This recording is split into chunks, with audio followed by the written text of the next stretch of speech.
పేరేంటండి? నా పేరు ఏ రామన్. రామన్. ఇక్కడే ఉంటారా మీరు? నేను ఇక్కడనే 1917 నుంచి ఉన్నా ఇక్కడనే. ఈ బతుకమ్మ కుంట తిరువాయి అంతా చూసిన. ఇట్లా చేపలు కూడా పట్టారు, చేపలు కూడా తిన్నా, తెలిసిందా. అయితే దాన్ని మొత్తం కూడిపేసి మొత్తం బిల్డింగ్ కట్టుకున్నారు. అది అమ్మిన ఎవరో తెలిసింది ఎవరో. ఆసాం సాబ్ కొంతమందికి ఇచ్చిరని చెప్తారు, కొంతమంది ఆసాం సాబ్ అక్పై ఎవరికి ఇస్తే ఆడ అక్పై చేసేసారు. ఇక ఇప్పుడు ఈ గవర్నమెంట్ వచ్చే నుంచి దీన్ని హనుమంతరావు పట్టించుకున్నాడు. దాన్ని గురించి పట్టించుకొని ఇప్పుడు దాన్ని అందంగా మంచిగా తయారు చేయాలి. ఇక అక్పై మొత్తం కబ్జా తయారవుతున్నది.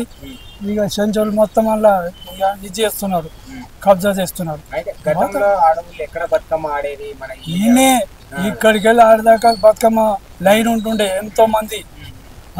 ఇలా లైన్ అలాంటిది ఇప్పుడు మర్చిపోయినట్టు అయిపోయింది, చూస్తలేరు.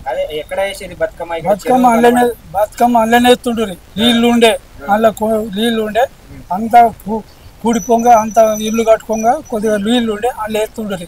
ఇప్పుడు ఆ నీళ్ళు కూడా లేకుండా అయిపోయినాయి. దాంట్లో హౌజులు ఏర్పాటు చేశారు. ఎవరు? మన కిషన్ రెడ్డి. మాకు అప్పుడు ఎమ్మెల్యే ఉండే ఆయన కిషన్ రెడ్డి ఇది చేసిండు. అందులో బతుకమ్మలు వేసాడు, సద్దల బతుకమ్మలు వేసిండు. బతుకమ్మలు ఆడారు, బతుకమ్మలు వీడికి ఆడుతుంటారు. ఇక బతుకమ్మలు వేసారు.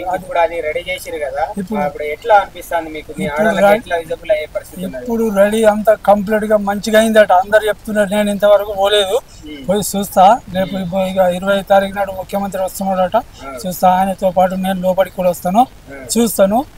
ఆరు ఇక్కడ ఈ బతుకమ్మ మొత్తం ఇక్కడ ఉన్న ఆడగట్ట అంతా మొత్తం ఇక్కడ ఏరియా మొత్తం ఇక్కడికే బతుకమ్మ వస్తారు, వేస్తారు, ఆడతారు. అక్కడే చాలా మంచిగా అనిపిస్తుంది. మా ఏరియా అయితే మంచిగా చేస్తున్నాడు. బస్ అంత మంచిగా మా ఏరియా. ఇక వేరే సంగతి చెప్పను కానీ మా ఏరియా బతుకమ్మకుంట ఏరియా మాత్రం గబ్బు ఉండే, దోమల ఇది ఉండే, దోమలతో బాధ ఉండే. ఇప్పుడు బతుకమ్మకుంట మంచిగా చెరువు తయారైంది, చాలా మంచిగా. ఇప్పుడు మంచిగా అయిపోయింది. ఆయన ఎప్పటికీ యాడ్ చేసుకుంటాం అంతే. ఇక హనుమంతరావు ఒకటి, ఆయన ఇద్దరే. Subscribe us and press the bell icon for more interesting updates.